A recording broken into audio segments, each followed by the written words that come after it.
Informer et transposer le réel au virtuel par le son et l'image, la mission de la télévision reconnue depuis 1996 par les Nations Unies. Une journée mondiale donc pour célébrer l'instrument. C'est la traduction de l'engagement des États à communiquer, mais aussi à favoriser l'interaction et l'interconnexion. En Côte d'Ivoire, le gouvernement a consenti d'importants investissements pour le développement de l'audiovisuel.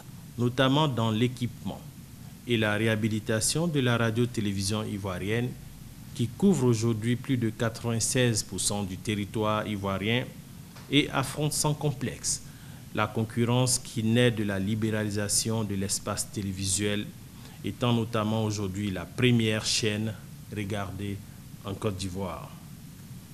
Par ailleurs, le gouvernement engagé dans le processus de migration vers la télévision numérique terrestre, TNT, a dès 2016 autorisé 4 nouveaux opérateurs, portant ainsi le paysage audiovisuel national à 7 chaînes disponibles en accès libre dès cette année, en accompagnement des 7 bouquets satellites. Et pour accompagner l'outil, une entité de régulation est formalisée avec la création d'une autorité administrative indépendante ACA pour le respect de l'éthique et de la déontologie.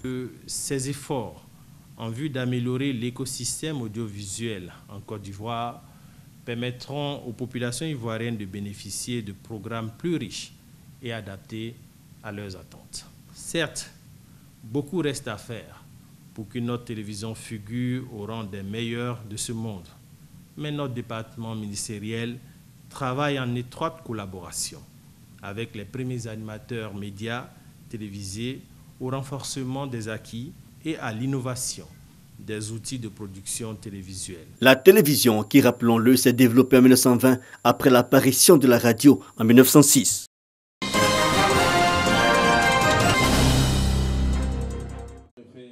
La politique nationale de l'enseignement supérieur en élaboration à Yamoussoukro.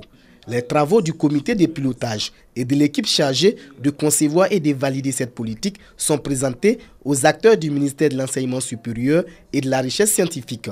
Au cours de cet atelier, les participants vont formuler la politique nationale de l'enseignement supérieur et la soumettre au gouvernement pour validation. Et chacun va travailler pour définir des compétences et de façon à ce que nous ayons un capital humain compétent, compétitif, qui puisse satisfaire aux besoins de la population et également participer au développement de la Côte d'Ivoire. Le ministre de l'Enseignement supérieur et de la Recherche scientifique a fait un tour d'horizon des défis du système de l'enseignement supérieur ivoirien. Cette politique doit pouvoir offrir des réponses idoines aux défis majeurs qui se présentent à notre système, à savoir la disponibilité d'un cadre de gouvernance qui favorise la redevabilité et l'excellence, la pacification de l'espace universitaire et la cohésion au sein de l'enseignement supérieur.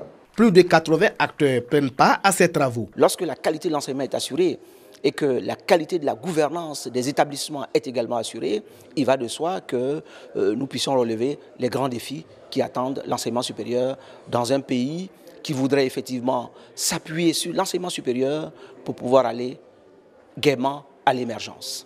Organisé par la Direction générale de l'enseignement supérieur et de l'insertion professionnelle avec l'appui financier de la Banque mondiale, l'atelier permettra aux acteurs de s'approprier la synthèse de l'analyse situationnelle, de formuler la vision de l'enseignement supérieur et d'élaborer la carte stratégique de la politique nationale de l'enseignement supérieur.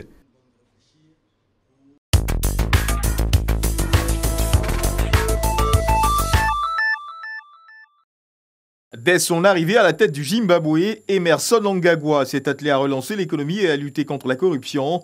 Un an après, le changement n'est pas perceptible par les Zimbabwéens qui vivent un manque de liquidité et une instabilité des prix. Robert Mugabe, rappelons-le, a quitté le pouvoir le 21 novembre 2017 sous la pression de l'armée, mécontente du limogeage de Emmerson Mnangagwa. L'Organisation internationale de police criminelle, Interpol, vient d'élire son nouveau président lors d'une assemblée générale à Dubaï. C'est le Sud-Coréen Kim Jong-yang qui succède au Chinois Meng Hongwei pour un mandat de 2 ans. Kim Jong-yang était face au candidat russe Alexandre Prokopchuk. Un tribunal de Tokyo a décidé de maintenir Carlos Ghosn en détention pendant 10 jours. Il lui a reproché la minimisation de ses revenus déclarés aux autorités japonaises. Sa destitution de la présidence du conseil d'administration est prévue ce jeudi par Nissan. Carlos Ghosn a été arrêté lundi dernier au Japon.